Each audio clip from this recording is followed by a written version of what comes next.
Il était une fois, dans un petit village pas très lointain, situé tout près de l'autoroute 20, deux enseignantes de deuxième année de l'école primaire de Saint-Majoric qui rêvaient d'obtenir de jolis petits livres audio numériques. Pour améliorer la compétence à lire de leurs chérubins, elles n'avaient pas hésité à faire appel au talent d'écrivain de quelques élèves de deuxième secondaire de l'école Jeanne-Mance qui, informés de cette demande, avaient fait alliance avec des élèves d'art pour la réalisation des multiples illustrations. Alors, permettez-nous de vous raconter les étapes qui ont rythmé ce projet qui aura tant sollicité leur créativité tout au long de l'année. En novembre, nous avons rencontré Prisca Poirier, auteur de la série Le Royaume de Lénacie, qui nous a expliqué son processus de création. En plus d'expliquer ses sources d'inspiration, elle nous a sensibilisés à l'importance de la réécriture. Pour nous familiariser avec les critères d'appréciation, à l'aide d'une grille d'observation, une analyse de l'album Le Zlouch de Dominique Demers a été réalisée en grand groupe en guise de modélisation. Par la suite, en diade, chaque équipe a lu un album différent en complétant à nouveau cette même grille. Puis, nous avons partagé nos observations en grand groupe, ce qui a amélioré notre compréhension des caractéristiques des albums destinés aux 6 à 8 ans. À l'aide d'un quiz, nous avons été invités à nous questionner sur les caractéristiques des jeunes de 6 à 8 ans, ce qui a influencé le traitement des thèmes choisis lors de l'écriture.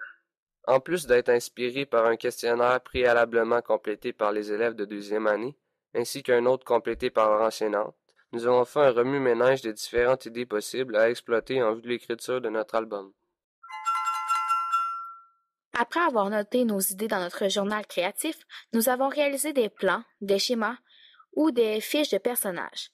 Ces outils nous ont aidés à créer une première vision de notre histoire.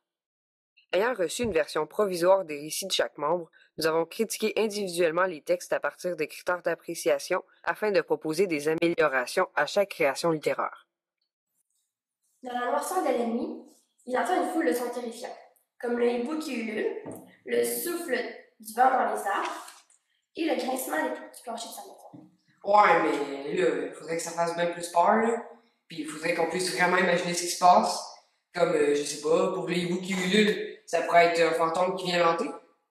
Ouais! Puis pour le vent qui souffle à travers les arbres, ouais. Ça pourrait être quelque chose genre, mettons, un géant. Ouais, un géant, mais il faudrait que ce soit vraiment méchant. Ouais, mettons, il souffle d'un géant machiavélique. Ouais, c'est bon ça!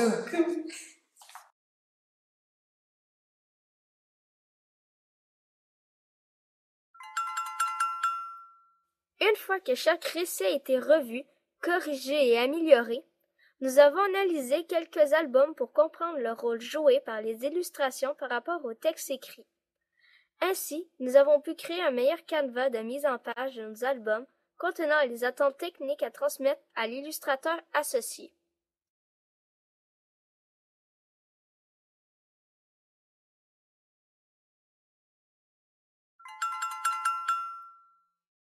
En grand groupe, nous avons écouté un album audio accessible sur le site de la Grande Bibliothèque de Montréal pour dégager les caractéristiques d'une bonne lecture expressive.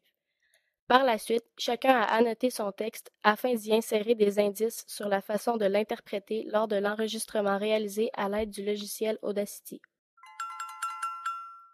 Malgré quelques retards à l'échéancier, après 8 mois de travail intense, nos troubadours de Jeanne-Mance ne sauront tarder à bientôt numériser puis à insérer les dessins colorés de leur illustrateur préféré. Et chaque soir, avant de fermer les paupières, ils rêvent du jour où ils seront fiers de présenter aux bambins de l'école Saint-Majoric leurs aventures audio en version numérique.